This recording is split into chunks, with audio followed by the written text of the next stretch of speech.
Detroit diesel. The shocking truth about this truck engine. These engines powered America's highways for decades, yet they hide a secret that could change how you think about reliability forever. We're talking about an engineering decision made in the 1960s that created both legends and nightmares on wheels. Stick around to find out why what seemed like a genius move ended up costing drivers thousands in surprise upkeep. Some drivers swear by them, others won't touch them with a 10-foot tire iron, and that secret still haunts rigs today. However, to understand how Detroit diesel became both beloved and cursed, we must go back to where it all began. 1. The birth of a revolution. In 1938, while the world was on the brink of war, a small company in Detroit was about to change trucking forever with an engine design so radical it made competitors laugh. Charles Kettering and his team at General Motors weren't content with the way diesel engines worked. They saw half the engine motion wasted and pitched a design that fires every crank turn, not every other one. Kettering's engineers decided to flip the engine design completely upside down. They would create the first successful two-stroke diesel engine for commercial trucks. The concept seemed simple enough. Fire every revolution instead of every other revolution. Double the power events cut the wasted motion.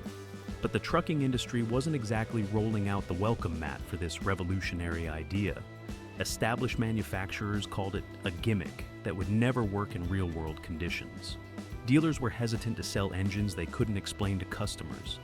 Mechanics took one look under the hood and walked away, shaking their heads. These engines didn't operate like anything they'd seen before. But here's the twist. Detroit's two-stroke design delivered incredible power-to-weight ratios that four-stroke engines couldn't match. Traditional diesel, 2,500 pounds for 200 horsepower. Detroit's two-stroke, same punch at half the heft. This advantage became crucial for truckers who needed maximum payload capacity. Every pound saved on engine weight meant another pound of cargo they could legally haul. The breakthrough moment came with the integration of the supercharger. The blower wasn't for swag, it was life support. It forced in fresh air and expelled exhaust so the engine wouldn't smother itself. Without this constant airflow, the engine would suffocate on its exhaust. World War II became Detroit diesel's ultimate proving ground. The military needed reliable power for landing craft storming beaches across Europe and the Pacific. They needed engines for tanks rolling through North African deserts and European forests. Detroit diesel engines powered through conditions that would have killed lesser designs. Salt spray, sand, mud, extreme temperatures, irregular maintenance schedules. The engines continued to run when others failed. That unmistakable Detroit diesel roar wasn't just noise. It was the sound of a fundamentally different combustion process. Traditional four-stroke engines fired in a specific sequence, creating a steady rumble. Detroit's two-stroke engines fired twice as often, creating that distinctive high-pitched whine mixed with deep exhaust notes. Truckers could identify a Detroit diesel from miles away. The sound became a badge of honor among drivers who understood what the noise represented. By the 1950s, these engines were everywhere. Long-haul truckers swore by their reliability and power delivery. Construction companies chose them for heavy equipment that required continuous operation under extreme loads. Bus companies appreciated the smooth power curve that made passenger transportation more comfortable. Detroit diesel had proven that two-stroke technology could work in commercial applications, where reliability mattered more than fuel economy. Detroit diesel revolutionized the industry by proving two-stroke diesels could work reliably in commercial applications. They created engines that were lighter, more powerful, and surprisingly dependable for their era. The company established a loyal following among drivers who appreciated the unique characteristics these engines offered. But all that brute power came with a catch, one that surfaced decades later. 2.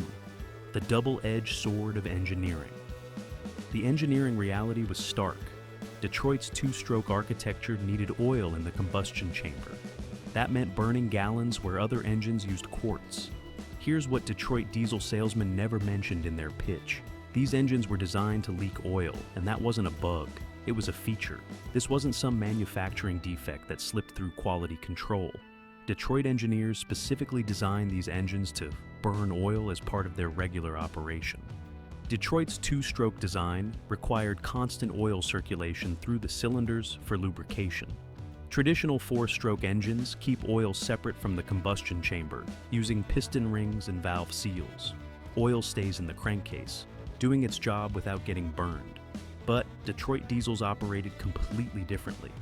Oil had to travel up through the cylinder walls to lubricate the upper cylinder area, which conventional engines couldn't reach. This meant oil and combustion gases mixed by design. A typical four-stroke diesel might consume a quart of oil every 5,000 miles. Detroit diesels could burn through a gallon every 1,000 miles under normal operating conditions. They spun it as self-lubrication, until drivers realized they were paying for oil like fuel. The maintenance reality hit truckers hard once they got these engines on the road. Daily oil level checks became mandatory, not optional. Smart drivers carried cases of oil in their trucks, like emergency supplies. They had to budget for oil consumption the same way they budgeted for fuel costs. A cross-country trip that might cost $50 in oil for a conventional engine could efficiently run $200 in oil for a Detroit diesel. But here's the twist. Despite burning massive amounts of oil, these engines delivered incredible reliability when appropriately maintained. Many Detroit diesels lasted over 1 million miles in an era when 500,000 miles was considered exceptional for any diesel engine. The constant oil circulation helped prevent wear in critical areas. Fresh oil constantly bathes moving parts, carrying away contaminants and heat. Drivers who understood the maintenance requirements often achieved longer engine life than those provided by conventional diesel. The supercharger created another challenge entirely. Without it, the engine couldn't scavenge exhaust gases or pull in fresh air. The blower created the pressure differential needed to push exhaust out the top ports while drawing fresh air through the bottom ports. Lose your blower, and you're staring at a silent, smoking hulk by the roadside. This created a single point of failure that could strand drivers hundreds of miles from help. When breakdowns came, unique parts and scarce expertise meant long hauls to authorized dealers. The two-stroke operating cycle confused technicians trained on four-stroke engines. Port timing, blower operation, and oil injection systems work differently than anything else on the road. Detroit diesels used components that didn't interchange with other engine brands. Injectors, pistons, cylinder liners, and supercharger parts were specific to Detroit's design. Rural parts stores rarely stocked these specialized components. By the 90s, grime and smoke made two-stroke diesels impossible under new emission rules.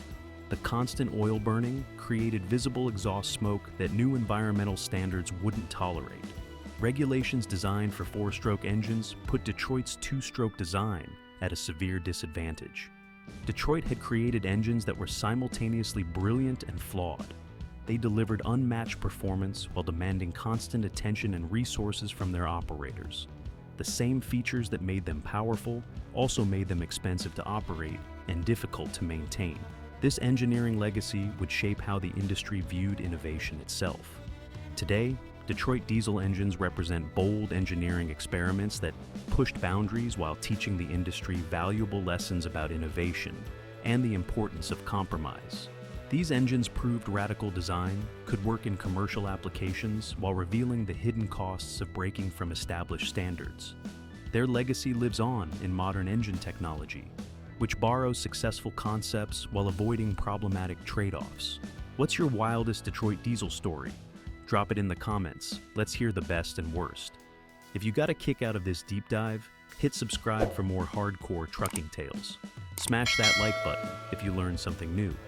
Next time you hear that whine, you'll know it's more than noise. It's a chapter of truck engine history roaring past.